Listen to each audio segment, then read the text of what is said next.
Right.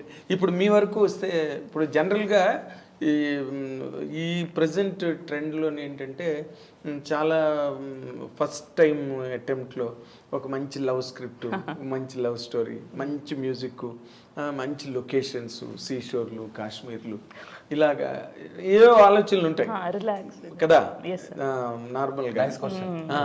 But మీరు తీసుకున్న ప్లేనే వల్లరి అంటే వెపన్ బ్రహ్మాస్త్రం లాగా వేసి మళ్ళీ వెనక్కి వచ్చేసి బూమెరాంగ్ లాగా. అసలు ఇలాంటి స్క్రిప్ట్ సెలెక్ట్ చేసుకోవడానికి వాట్ ఈస్ యువర్ ఇన్స్పిరేషన్ అండి? వన్ థింగ్, నాకు రైటింగ్ అండ్ బుక్ రీడింగ్ చాలా అడిక్షన్ ఉందండి. I read a lot. But that is not the reason. నేను చిన్నప్పటి నుంచే గోస్ట్ అంటే చాలా భయపడేది. సో అది ఓవర్కమ్ చేయాలి అంటే మనం ఒక దయ్యం ఫిల్మ్ ఏదంతా చూసి మనం ఇమాజిన్ చేసుకుంటామో అదంతా ఇంకొకరికి మనం కన్వే చేస్తే ఆ భయం కొంచెం బాగుండేది, ఎంటర్టైనింగ్ అయిపోతుంది అనేది first thought which I wanted to right. But horror ఎందుకు నేను ఫస్ట్ స్క్రిప్ట్గా స్టార్ట్ చేశాను అంటే, if I can make this, I can make any kind of films అని ఒక ఛాలెంజ్ నేనే పట్టుకున్నా. రొమాన్స్ అంటే ఇట్స్ లైక్ డూయింగ్ ఒక ఎల్కేజీ యూకేజీ. అవునండి, హారర్ సార్. ఓకే, వాళ్ళ గురుగారు హారర్ చేయడానికి చాలా సార్లు ట్రై చేసి చాలా సార్లు ఫెయిల్ అయిపోయారు. రామ్ గోపాల్ చేయకముందు రాత్రి సినిమా చేశారు. అదే అంటున్నా. నేను దెయ్యం సినిమా ప్రెస్ మీట్ ఉన్నప్పుడు నేను అడిగా, అసలు మనకి అసలు దెయ్యం సినిమాలు ఆడవు ఇక్కడ, ఎప్పుడు ఫెయిల్ అయ్యాయి. జగన్మోహన్ ఆడింది కదా అప్పట్లో. జగన్మోహన్ అది ఆయన మన ఎవరు విఠలాచారి గారి తాలూకా ఆ ఇంపాక్ట్ ఆడిటోరియంస్ మీద ఇంకా ఉన్న రోజులు అవి.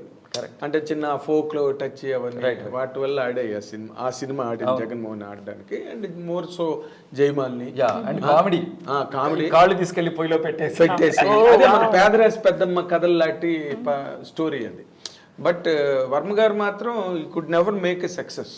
ఇది హారర్ మీద తీశారు ఆయన చాలా డేరింగ్ గా, డెలిబరేట్ గా. ఒకసారి పోతే ఎందుకు పోయిందో మళ్ళీ తీస్తానని. యాక్చువల్లీ ఆయన ఫస్ట్ ఫిలిం రాత్రి అన్నపూర్ణలో చెప్పింది, నాగార్జున వాళ్ళ అన్నపూర్ణ వాళ్ళకి చెప్పింది రాత్రి. అవును కదా. తర్వాత నాగార్జున ఎందుకు ఇది తర్వాత ఏదైనా వేరే చెప్పొచ్చు కదా అంటే మళ్ళీ శివ చెప్పారు. ఓకే, రాత్రి కదా చెప్పింది. నాగార్జున గారు వద్దన్నారని అయిపోయింది. Okay okay. బట్ ఆయన మాత్రం పట్టు విధులను విక్రమార్కుడిలాగా తిరిగి బేతాళుడు చెట్టెక్కిడని టైప్లో. అంటే మోర్ డైరెక్టోరియల్కి అవకాశం, మ్యూజిక్, ఎఫెక్ట్స్, బ్లాకింగ్, ఆ షార్ట్ పెట్టడమే డిఫరెంట్గా పెట్టాలి కదా.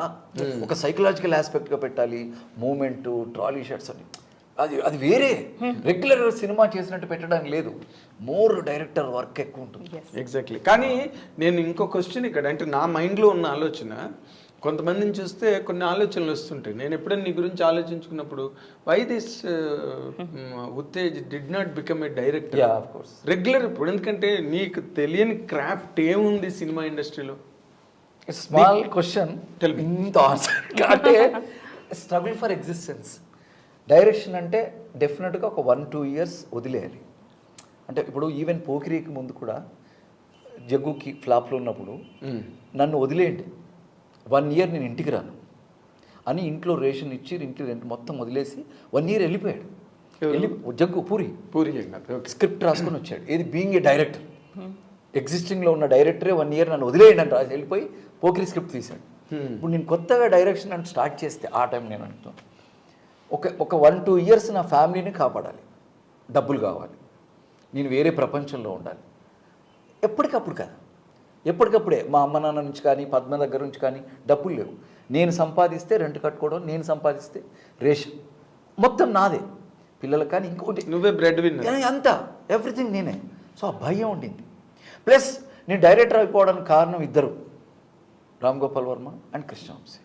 ఎలాగా అవడానికి కారణం ఎవరి పేరు చెప్తారు కానీ నువ్వు అవ్వకపోవడం అంటే మంచి డైరెక్టర్స్ ఉన్నారు ఇండస్ట్రీ నుండి అప్పుడు పెద్ద పెద్ద హిట్లు ఇచ్చినప్పుడు.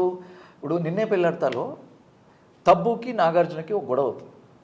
ఇద్దరు బంధువులే, మేనత్త కూతురు అంతే కదా. అవును, 2 ఫ్యామిలీస్ విడిపోయినాయి. నాగార్జున ఇంటికి వచ్చేసరికి తబ్బుని తీసుకెళ్ళిపోయారా, మహాలక్ష్మిని తీసుకెళ్ళిపోయారు. కట్ చేస్తే కాచిగూడ రైల్వే స్టేషన్ దగ్గర అమ్మాయిని లాక్కెళ్తూ ఉంటారు. ఇప్పుడు ఏ డైరెక్టర్ అయినా నార్మల్ డైరెక్టర్ అయినా ఒక టాప్ యాంగిల్లో ఒక జీప్ సప్ మన వచ్చి స్టేషన్లో ఆగుద్ది, లేదా లో యాంగిల్లో పెడితే ఒక జీప్ వచ్చి ఆగుద్ది నాగార్జున, లేదా వాక్యూమ్ గ్రిప్ టైర్ దగ్గర పెడితే దాంతోపాటు స్పీడ్గా కాచిగూడ స్టేషన్కి వెళ్ళి ఆగుతుంది, లేదా ఆ టువర్డ్స్ జీప్ జూమ్, ఇలా ఒక బోల్డ్ ఉంటాయి, ఇన్నైనా పెట్టొచ్చు ఆ ఎమోషన్ని బట్టి. వంశీ ఏం చేశాడంటే ఇలా కాచిగూడ రైల్వే స్టేషన్ పిల్లర్ ఉంటే పిల్లర్ కవర్ చేసి ఇలా తిప్పి కెమెరాని పెట్టి ఇలా పెడితే నాగార్జున వస్తున్నాడు. ఇట్లా తిప్పి పెట్టాడు అనుకున్నాను. ఒక టీ బ్రేక్లో అన్నయ్య ఇలా పెట్టారేంటి అన్న. అంటే నాగార్జున మైండ్ అలా ఉందిరా, వాడికి అర్థం కావట్లేదు. మా ఇంట్లో బంధువులు అంటారు, నా మరదలు అంటారు, నీ ఇద్దరు పెళ్లి చేసుకున్నాం తప్పేంటి, వాళ్ళు ఎప్పుడో గొడవ పడితే మాకు ఇప్పుడేంటి, 15 ఏళ్ల క్రితం గొడవ పడితే ఇప్పుడు మాకు సంబంధం ఏంటి. సో ఈ స్టేట్ వేవరింగ్లో ఉన్నాడు, అందుకు ఇలా ఉంది ఇలా. అది ప్రేక్షకులకు అర్థమైందా కాదా తర్వాత, అమ్మని అమ్మ డైరెక్షన్ అంటే ఇదా, ఇంత అర్థం కావాలా.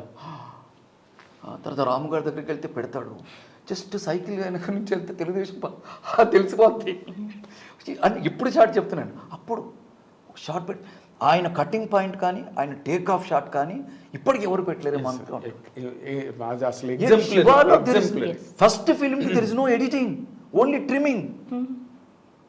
ఓన్లీ ట్రిమ్మింగ్, ఎడిటింగ్ లేదు. 13,000 ఫీట్ సినిమాకి మాక్సిమం 16,000 17,000. అయితే వాళ్ళ నాన్నగారికి ఏం పని చెప్పలేదు ఈయన. ఎవరికి కృష్ణరాజు గారు సౌండ్ ఇంజనీర్. సో అంత ఇది.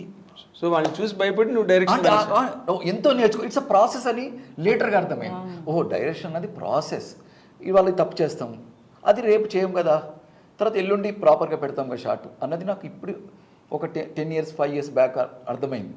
ఓకే. కానీ మొదట్లో ఏంటంటే అమ్మో చాలా కష్టం డైరెక్షన్. కానీ but this industry has really missed a merited director. వీళ్ళ భయాలు ఈ అన్ని అదే నువ్వు చెప్పిన మధ్యతరగతి కష్టాలు ఉంటాయి కదా, అది కొంత.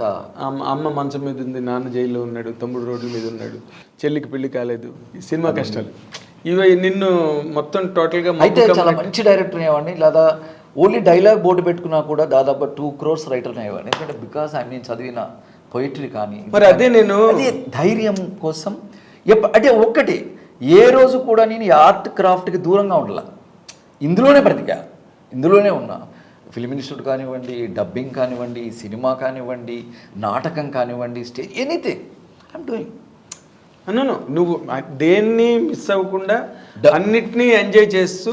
ఐ ఎంజాయ్, నా కంప్లైంట్ లేదు, రిగ్రెట్స్ లేవు. నువ్వు ఎప్పుడు యాడ్స్కి వర్క్ చేశాను. అవును, నవరత్న యాడ్, థమ్స్అప్ యాడ్ చేస్తా ఉంటే Prahlad Kakkar is a great ad director. ఆయన నన్ను ఈ కుర్రాడిని నాతో పంపిస్తారా చిరంజీవి గారు అని ఆయన అడిగితే, అయ్యో వాడు ఇక్కడ యాక్టర్, వాడు నాకు హెల్పింగ్ కోసం వచ్చాడు. So it's really great things. చెప్పుకోవడానికి నీకు 1,00,000 ఉన్నాయి, మంచి లారెల్స్ ఉన్నాయి, మంచి క్రెడెన్షియల్స్ ఉన్నాయి నీకు. And we know you are such a merited person in all the angles. We know, should really appreciate.